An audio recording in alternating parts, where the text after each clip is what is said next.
Bienvenidas y bienvenidos. Mi nombre es Lizeth Porras, titular de la Dirección de Derechos Humanos e Igualdad de Género del Tribunal Superior de Justicia del Estado de Chihuahua. Hoy estamos conmemorando una fecha de gran importancia a nivel mundial, el 25 de noviembre, Día Internacional de la Eliminación de la Violencia contra las Mujeres.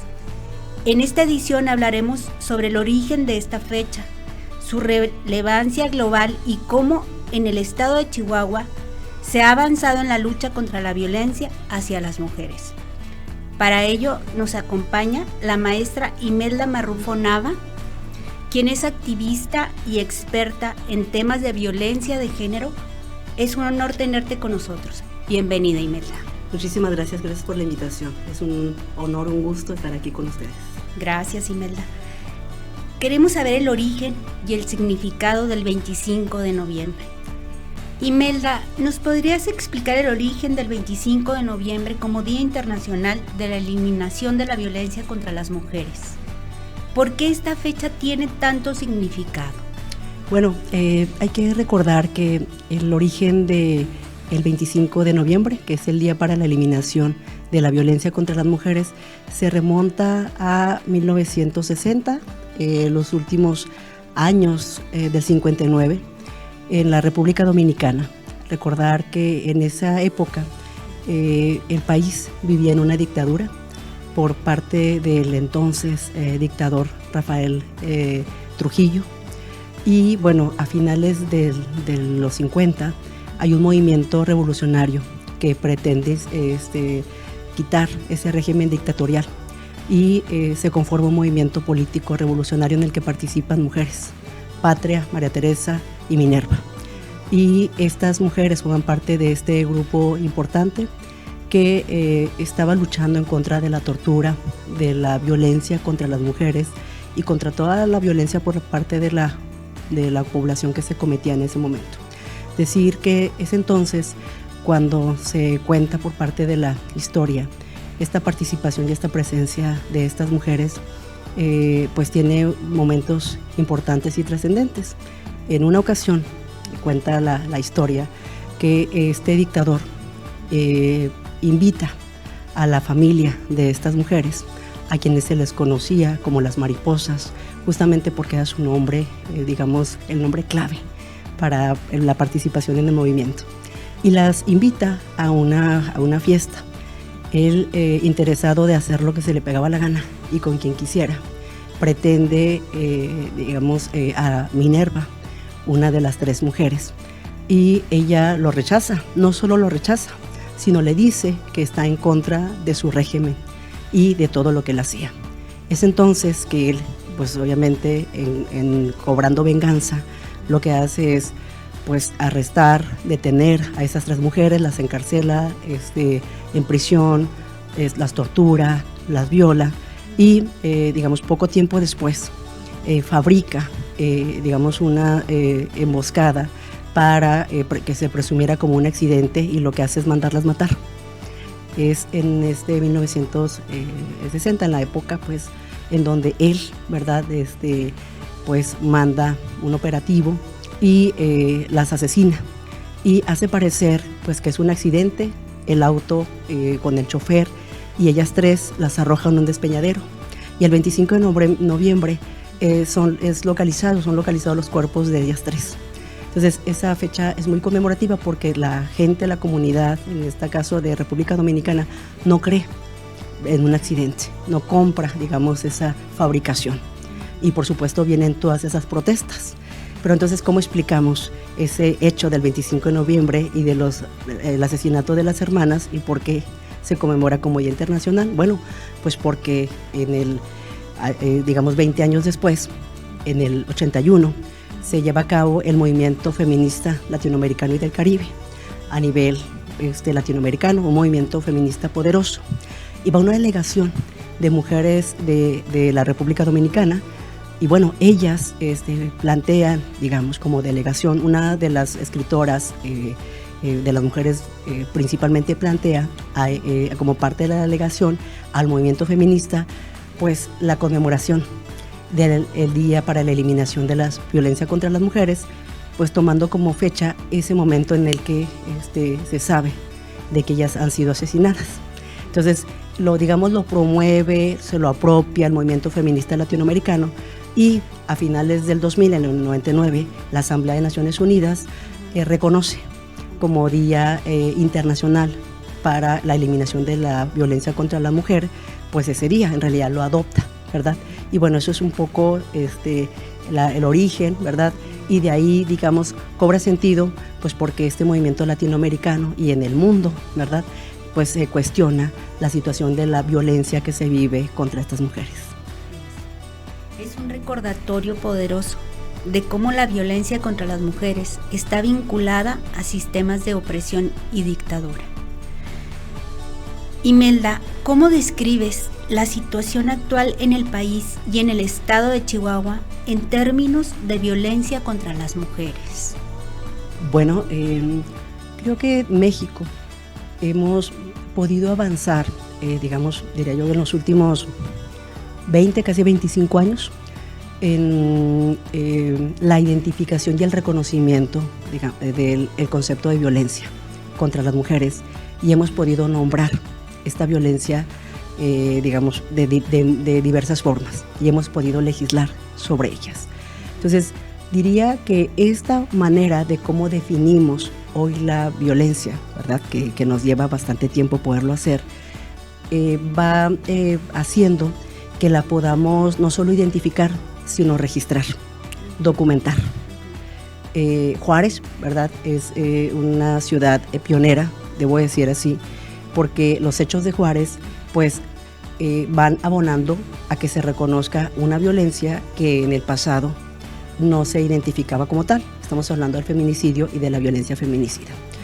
Entonces, el poder reconocer, identificar en el país, en México, nos va haciendo que cada vez más tengamos una mejor radiografía de la situación de violencia y del contexto. Entonces, ¿qué va ocurriendo? Pues yo encuentro que la descripción en el país es que la manera en que registramos, identificamos y documentamos la violencia contra las mujeres genera en realidad el reconocimiento de un contexto de violencia que se manifiesta de múltiples maneras. Y bueno, ahora sabemos que se manifiesta de manera no solo física, sino patrimonial, institucional, laboral, ¿no? Que tiene varias representaciones y en diversas modalidades, en la escuela, en el trabajo, en el ámbito de la comunidad y por supuesto en un contexto amplio. Esta es la manera en que puedo escribirla, y diría que hay que reconocer y recordar que hoy en México, en el país, tenemos pues una violencia que se describe en los contextos de violencia en todas las entidades federativas, y que eso ha provocado y producido, ¿verdad?, que hoy tengamos un país en alerta. En el caso de Chihuahua, pues esta no es la excepción, ¿verdad? En el caso de Chihuahua también, como entidad, como estado, hemos podido aprender a documentarla, a registrarla, a reconocerla, a pesar de los obstáculos que se han presentado para que la podamos reconocer. Y me parece que hoy tenemos una caracterización más clara de que la violencia que vivimos en Chihuahua es una violencia que por décadas y por siglos normalizamos como sociedad, pero que hoy en día esta violencia, que la he descrito de acuerdo a los tipos y modalidades, pues es una violencia que tiene como causa y como consecuencia la discriminación. Y me parece que ese es el gran tema en el cual en Chihuahua, bueno, diría yo, la identificamos. Hoy incluso ya hacemos un seguimiento no solo memográfico de los hechos de violencia, sino hoy también hemos creado observatorios para poderla identificar y categorizar. Entonces, yo diría que de esa manera pudiera nombrarla de manera general. ¿Puedes contarnos más sobre la alerta de violencia de género en Chihuahua? ¿Ha sido efectiva? Bueno, diría que la alerta de violencia en Chihuahua ha sido necesaria, partiría de ahí. Y digo, fue necesaria porque aún y cuando nosotras teníamos como Estado las recomendaciones que el Comité de Expertas para la Convención para la Eliminación de todas las formas de discriminación emitió en 2005 para Chihuahua, no solo para Juárez, Lo cierto es que el Estado mexicano y el Estado de Chihuahua, con sus diversos niveles, no cumplió con las recomendaciones de la CEDAW. Luego entonces tuvimos una sentencia, que es la sentencia de la Corte Interamericana conocida como Campo Algodonero por feminicidios en México y los hechos cometidos en Juárez entre el 2001 y anteriores. Entonces, a pesar aún y que tenemos la sentencia de Campo Algodonero que se emite en 2009, por cierto, el 16 de noviembre y se publica el 10 de diciembre, pues aún allí había disposiciones que el Estado mexicano tenía que cumplir y en el Estado de Chihuahua también, y en los municipios de Chihuahua. Pero entonces, como eso, digamos, quedaron asignaturas pendientes, pues se tuvo que solicitar esta alerta. Eso lo digo como parte del contexto. ¿Qué tan efectiva es la alerta? Diría que, primero, menciono que fue necesaria porque hemos, como lo he dicho, tenido otros mandatos y obligaciones para la entidad y para el Estado que no se han cumplido, y que la alerta finalmente tiene que ver con una figura jurídica y un recurso en donde todas las que obliga a los niveles de gobierno y a los poderes del Estado de Chihuahua a que se coordinen y que se articulen. La efectividad en realidad la va a marcar los resultados a partir de los parámetros de la evaluación que el grupo interinstitucional y multidisciplinario vaya dictando. Yo por eso diría que nos falta por ver los resultados para saber si cumple con los resultados que se promueve o que se pretende generar. Pero por lo pronto podríamos afirmar que la alerta sí es una figura y es un recurso necesario y que está por verse. Yo sigo pensando que es una buena decisión que la tengamos, pero que también hay que estar pendiente de los resultados en el corto y en el mediano plazo. ¿Qué avances positivos has visto en los últimos años en Chihuahua respecto a la lucha contra la violencia hacia las mujeres? Claro, yo quisiera como un poco definir, ¿verdad?, que la violencia contra las mujeres forma parte de la discriminación, y que la discriminación pues son aquellas acciones u omisiones que tienen por objeto, por resultado, la restricción, la eliminación o el obstáculo de los derechos y libertades de las mujeres, y que le evitan, ¿verdad?, o que le restringen un goce o un ejercicio de esos derechos en el ámbito privado, laboral, social, cultural, en todas esas manifestaciones. Entonces, diríamos, si esto es así, ¿qué avances podemos identificar para poder prevenir, para poderla atender o para poderla sancionar? Yo sí creo que hay avances importantes. Por ejemplo, algo que poco reconocemos es que hoy, jurídicamente hablando, la podemos nombrar. Ya no es aquella violencia que tú consideras o que yo considero. Ya no se define, ¿verdad?, como a mí se me ocurra, ¿no? Y por tanto, me parece que el hecho de que ahora tengamos un andamiaje jurídico, no solo para definirla, sino también obligaciones para prevenirla, para atenderla e incluso para sancionarle, es lo que va generando otros avances. Y eso significa que se va ampliando un marco institucional. Además del marco jurídico, se crean instituciones. Por ejemplo, las instituciones, digamos, para prevenir, ¿verdad?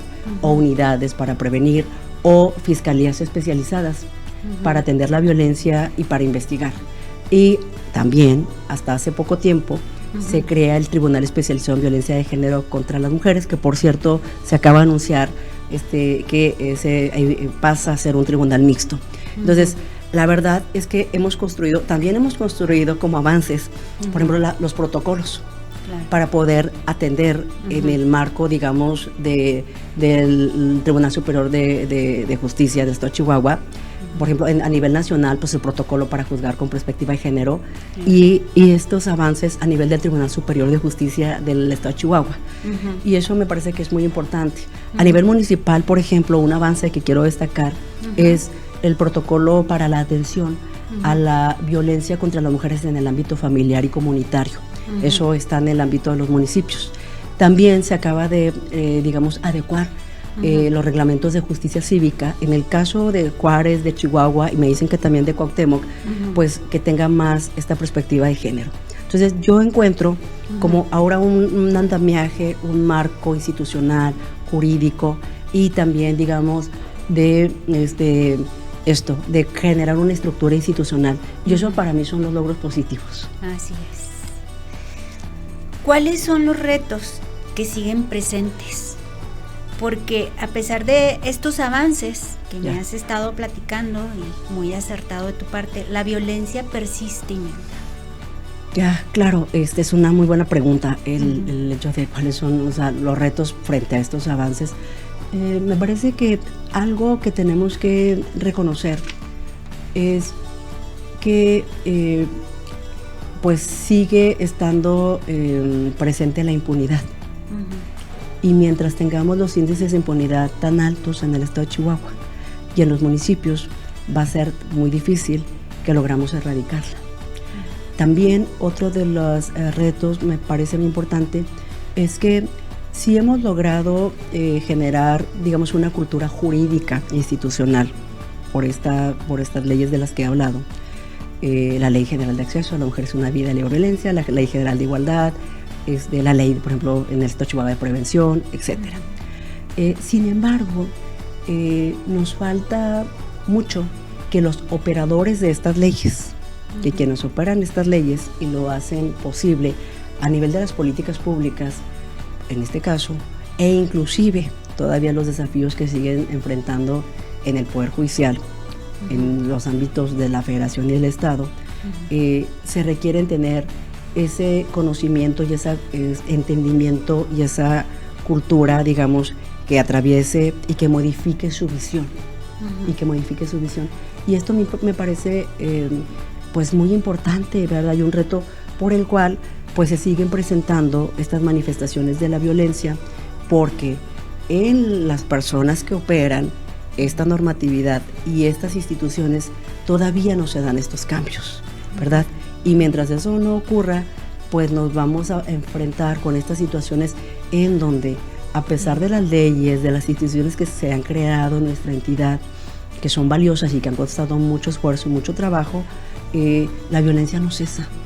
Y allí tiene que ver con esta cultura que yo encuentro, que la tenemos como una cultura muy clarita, que no se modifica en lo institucional, pero si me permites también, necesita modificarse en la sociedad y en todas las esferas de la vida social. Es decir, que nosotras sigamos normalizando y que a quien exige que se detenga, que se evite, que se prevenga justicia, se le tache como personas exageradas, personas extremistas por parte de la sociedad, de una parte de la sociedad, es lo que hace, ¿verdad?, que no se modifique y que no se transforme. Entonces, me parece que allí, en este reto, tanto de todo el tema de la impunidad, y que tenemos un desafío importante, y en todo el tema de la cultura institucional y social, pues es la que hace que al final de cuentas, en la cotidianidad, las mujeres de todas las edades y condiciones,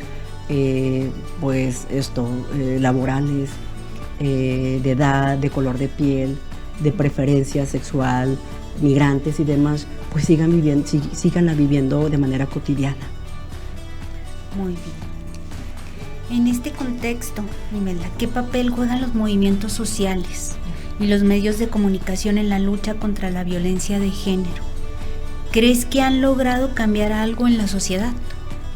Ya, yo encuentro y puedo decir que a nivel de movimientos sociales, en México, como país, se reconoce que el movimiento feminista de México es muy poderoso y se reconoce, digamos, a nivel internacional, porque el movimiento feminista mexicano ha logrado generar y construir un marco teórico para poder nombrar, identificar, construir teoría, o sea, teoría que además se establece en el aula y en la academia, ¿verdad?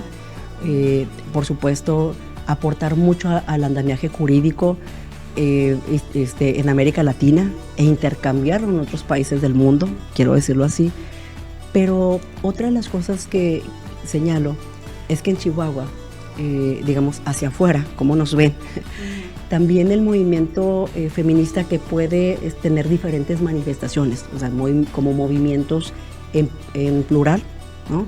Dependiendo, digamos, pues de tu participación histórica, de tu condición de edad, de la colectiva o grupo en el que participas, pero también ha sido un movimiento fuerte. Y este papel y este rol es el que ha creado, y lo tengo documentado, dicho sea de paso, y ha posibilitado la creación de muchas instituciones de las que hoy pues, nos beneficiamos. Y ese rol ha sido importante. Sin embargo, pues yo diría, nos ha llevado 30 años, más de 30 años, porque cuando yo empiezo a participar, de hecho, había mujeres que, por cierto, hoy ya no están con nosotras, como Esther Chavos, como Irma Campos, como Paquita Jiménez y otras más, a las que les debemos mucho. Entonces, ha tenido un aporte muy importante. Y me parece que, además, un papel que sí podemos reconocerles a este movimiento tiene que ver con la posibilidad y la capacidad de hacer una crítica, de alzar la voz, de no quedarse callada, de no quedarnos callada, pero también siempre la posibilidad de establecer un espacio de diálogo, de generar interlocución. El movimiento feminista no solo ha construido teoría, sino también guías y las maneras y las formas de cómo poder interactuar y cómo poder incluso de manera detallada en los diferentes ámbitos de su accionar, por ejemplo en el acceso a la justicia, protocolos, guías, espacios para poderlos desarrollar. Y eso me parece muy importante y que hay que destacarlo. El papel de los medios de comunicación yo distinguiría entre los niños de los medios de comunicación con las y los periodistas, y me quiero traer una experiencia bien interesante. Pude conocer el año pasado y más diferentes trabajos de las y los periodistas que hacen reportajes, que hacen a través del video, de las plataformas de internet, de la fotografía, por ejemplo, su contribución a la visibilidad de los derechos humanos. Participé, de hecho, como jurado en el Premio Estatal de Periodismo y me ha parecido realmente una experiencia significativa y valiosa porque si bien algunos fueron reconocidos, digamos, como acreedores del premio, la verdad es que todos los trabajos de las y los periodistas que plantearon su contribución desde la fotografía en toda la diversidad de derechos ha sido importante. Y no podemos dejar de lado las y los periodistas que han tomado también en serio el de construir a través de sus artículos o a través de las notas periodísticas, pues también esta normalización de la violencia. Y eso me parece que es un avance. Son algunos todavía, porque hay mucha misoginia y hay mucho machismo y la manera en que son las narrativas en los programas de televisión y también en los medios de comunicación de la radio, encontramos risas, encontramos que reproducen estereotipos, encontramos burlas, ¿no? Todavía un lenguaje no solo excluyente, sino sexualizada a las mujeres. Sin embargo, también quiero reconocer esta otra parte del papel de los medios. Y el papel de los medios de comunicación y sobre todo de las y los periodistas ha sido clave para el avance de los derechos fundamentales y de los derechos de las mujeres.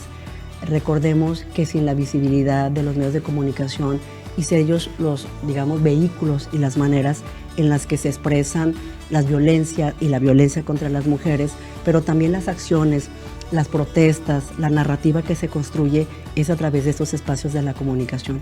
Por eso me parece muy importante nosotras seguir, digamos, construyendo información, comunicación, abordajes, educación, comunicación y un diálogo utilizando, digamos, estas diversas plataformas.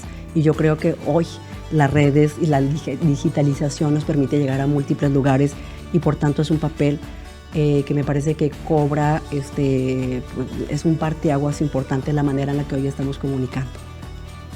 Imelda, para terminar, ¿qué mensaje le darías a nuestras oyentes, especialmente a aquellas que quizás están pasando por situaciones difíciles de violencia o que quieren involucrarse en la lucha contra la violencia hacia las mujeres? Claro, lo primero es decirles que aunque se sientan solas, pues no están solas, porque ese sentirse solas pues es un dolor que va carcomiendo ya de por sí las heridas que viven en sus cuerpos, y que en la medida en que se pueda vivir, ¿verdad? Y estas formas de violencia de manera acompañada a través de las redes de apoyo y de acompañamiento con las vecinas, las hermanas, las amigas, pues buscar poco a poco estos espacios que sí existen, aunque son pocos, pero para la atención, para el acompañamiento, para para poderse sentir arropadas, apapachadas, para poderse sentir representadas, para poder también transitar a veces por estos sistemas que son pesados, que son de impartición y procuración de justicia, pero que eso también nos permite modificar estas prácticas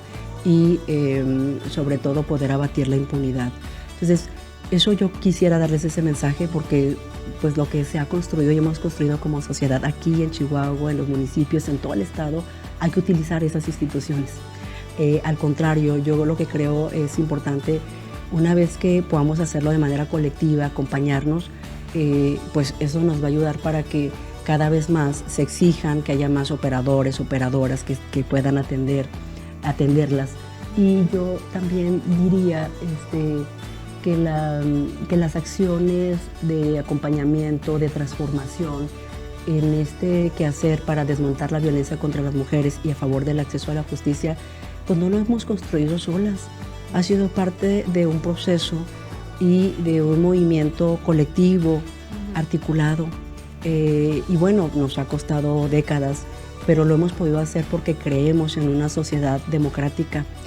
El 25 de noviembre surge de un ámbito, de un país, de una dictadura, pero esto no significa que nosotras en México estamos viviendo en una democracia tal, a la cual deseamos. Por el contrario, siempre ha estado y está la tentación de que los espacios y las ventanillas de la democracia se nos limiten. Y bueno, esto, digamos, para muestra bastan muchos botones, ¿verdad? Habría que ver qué tantos espacios para la participación a nivel nacional pues hoy tenemos. Y eso es un tema del cual no podemos dar pasos atrás. Entonces yo diría, hagamos, sentámonos acompañadas, buscar la manera colectiva para que acudamos. Pero también nosotras, desde los espacios de articulación, busquemos también tejer puentes de diálogo, de interacción, porque eso nos puede ayudar mucho más a que de alguna manera nosotras como sociedad podamos dar respuestas, pero también que pues también nos vayamos obligando cada vez más a las instituciones del Estado a dar una respuesta mucho más efectiva. Muchas gracias, Imelda, por tus valiosas palabras y por tu trabajo incansable en esta causa. Seguiremos luchando para que cada día, 25 de noviembre, no sea solo un recordatorio, sino un punto de partida para la acción. Muchas gracias. Gracias a todos, todas, por acompañarnos en este episodio. Hoy más que nunca es importante alzar la voz y trabajar por un mundo libre de violencia para las mujeres. Nos despedimos, pero no sin antes recordarles que el compromiso de todas, todos es necesario para lograr un cambio real. Agradezco a la magistrada Miriam Victoria Hernández Acosta por su constante apoyo y por supuesto a la UACJ por facilitarnos y poder llevar a cabo esta charla. Soy Lizeth Porras, gracias por escucharnos. Muchas gracias, en honor a Marisol y a todas ellas. Amén por las mariposas. Gracias.